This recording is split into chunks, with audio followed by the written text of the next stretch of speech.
Nah, sekarang ini, bagaimana Tuhan dipahami atau dikonstruksikan, dipersepsikan, atau diajarkan di lingkungan Buddha itu bagaimana kalau bicara tentang Tuhan? Kalau dalam Islam misalnya itu kan ada 99 nama. Tuhan sebagai persona dikenalkan. Kalau Buddha bagaimana penggambaran tentang Tuhan? Ya, kalau memberi nama-nama itu adalah satu kondisi yang umum diberikan nama ini itu kondisi, apalagi pada sosok yang sangat dipuja dan sebagainya. Di semua agama saya kira ada.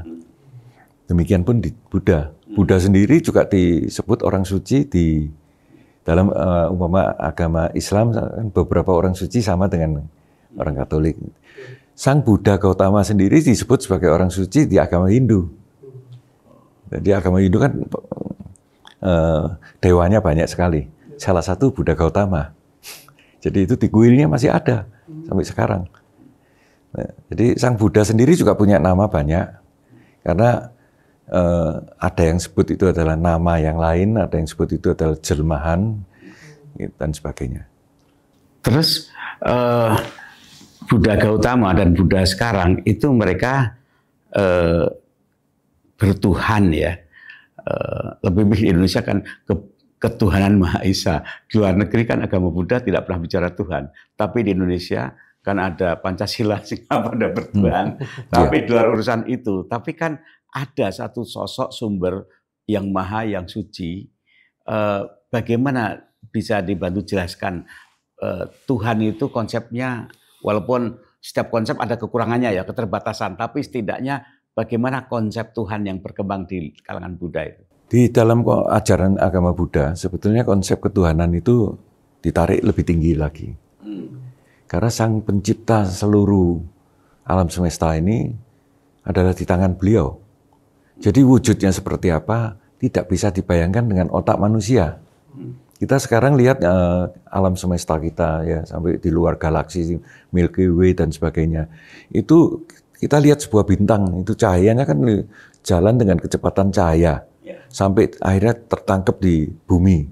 Ternyata bintang itu cahaya yang baru kita tangkap sekarang ini sudah sekian miliar tahun cahaya. Artinya itu tahun cahaya yang buat ukur. Bayangkan bintang itu jauhnya seperti apa. Tapi itu juga bikinan siapa? Itu juga Sang Pencipta kan gitu. Jadi Sang Pencipta bukan cuma ngurusi bumi ini aja. Dia ngurusi sangat luas. Nah, dengan demikian kita ada galaksi masih kecil. Tata Surya masih kecil lagi. Gitu. Kecil lagi. Tata Surya di dalam seluruh alam semesta itu tidak lebih besar dari sebutir kacang hijau di lautan Pasifik. Itu Tata Surya. Jadi terlalu kita itu pun batas-batas yang bisa kita bayangkan. Mungkin aja itu masih lebih luas lagi di luar jangkauan kemampuan manusia. Nah, sedemikian luasnya itu semua ciptaan siapa? Ciptaan yang luar biasa, yang sangat exactly berkuasa, absolutely ada, yaitu Tuhan itu sendiri, Sang Pencipta. Nah, kemudian yang turun-turun ke bawah adalah yang bisa kita gapai aja. Kita gapai pemahaman yang di sekitar bumi ini seperti apa. Jadi kita nggak nutut lah memikirkan sampai di sana. Atau mungkin kan alasan itu orang Buddha enggan diskusi tentang Tuhan. Sebetulnya diskusi,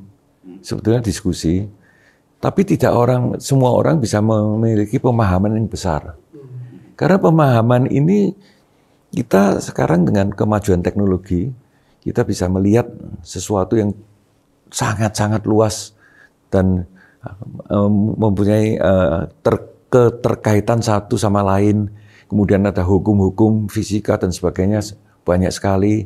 Kemudian ada bukti-bukti penggalian yang kita menemukan hal-hal dalam sejarah kita yang dulu kenapa kok ini, kenapa kok itu. Jadi wawasan kita sudah terlalu luas sehingga kita selalu punya pemandangan yang baru. Saya kira di semua agama sama. Kita ada kelompok cendekiawan yang mengkaji relevansi dan keabsahan sebetulnya ajaran agama mana yang dia sebagai satu kiasan untuk menyampaikan kepada manusia di zaman itu yang tidak bisa sepaham, sepenuhnya memahami. Jadi dengan yang lebih mudah. Tapi sebetulnya hari ini kita temukan bahwa agama itu sebetulnya jauh lebih luas lagi. Ya gini Mas, kalau kita mengkonstruksi Tuhan, melakukan konseptualisasi tentang Tuhan, itu kan Tuhan jadi kecil, tereduksi. Pasti bukan itu. Tapi kalau kemudian kita berpegang Tuhan itu sangat jauh, besar, abstrak, kita kan juga nggak sanggup, nggak sanggup menggapai. Artinya orang lama-lama ya udahlah nggak usah bertuhan dah, toh karena sulit dipahami. Nah untuk menjembatani antara Tuhan yang begitu jauh, tapi juga keterbatasan manusia ini dalam keluarga Buddha, masyarakat Buddha, bagaimana menjelaskan Tuhan itu? Kita jelaskan lebih luas dari sekedar keluarga ya Pak ya. Ya. Jadi dalam ajaran agama Buddha, di kelompok agama Buddha punya kitab suci itu cukup banyak. Ya. Ya kalau itu pun disusun, karena banyak yang tercecer, disusun yang bisa terkolek itu dicetak di buku-buku seperti ensiklopedia itu satu lemari penuh. Jadi raja itu butuh, kalau raja lagi dukung agama Buddha, kemudian dia ngumpulkan cendekia agama itu ribuan orang bekerja puluhan tahun untuk menyusun itu semua.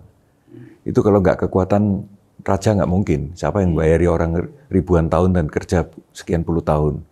Nah, tersusun lah. Setiap kerajaan yang hebat, yang kebetulan pro agama Buddha, mereka nyusun kembali. Nah orang, kita ngomong aja satu buku, kitab, itu kan filosofinya sangat dalam. Belum tentu kita bisa memahami sepenuhnya satu buku, apalagi digandeng semua. Relevansinya apa, keseluruhannya seperti apa. Tapi jangan khawatir, di agama tentu aja ada orang yang meneliti ini.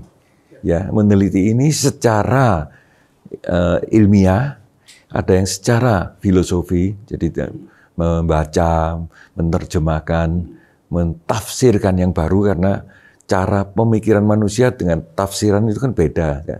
Harusnya ada perkembangan terus. Sehingga kita ngomong terjemahkan itu kadang-kadang agak jadi nggak kena gitu. Kalau hari ini terjemahkan tentu aja beda ya. Nah itu ada level-level seperti itu untuk mengkaji seperti itu.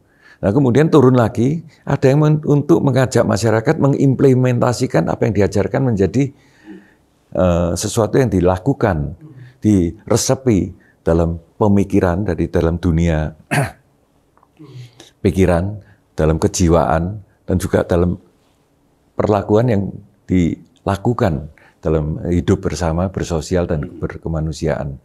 Nah, banyak masyarakat, dan kebanyakan, bukan banyak ya, kebanyakan itu ada di level yang bawah. Sehingga mereka suruh laporan di sini, ya ada lomba baca kitab suci, kita juga ada. Tapi apakah mereka lombanya benar, kemudian pemahamannya exactly persis? Belum tentu. Ya, itu yang terjadi. Sehingga beberapa organisasi yang langsung menuju ke implementasikan apa yang diajarkan, bukan ini yang dikaji. Ini ada yang ngurus sendiri. Ini level ini ada yang ngurus ini. Kita sampai di sini down to the earth, and kita start dari sini. Berbuatlah baik, nolonglah sesama. Ya, tidak berperilaku merugikan orang lain dan sebagainya.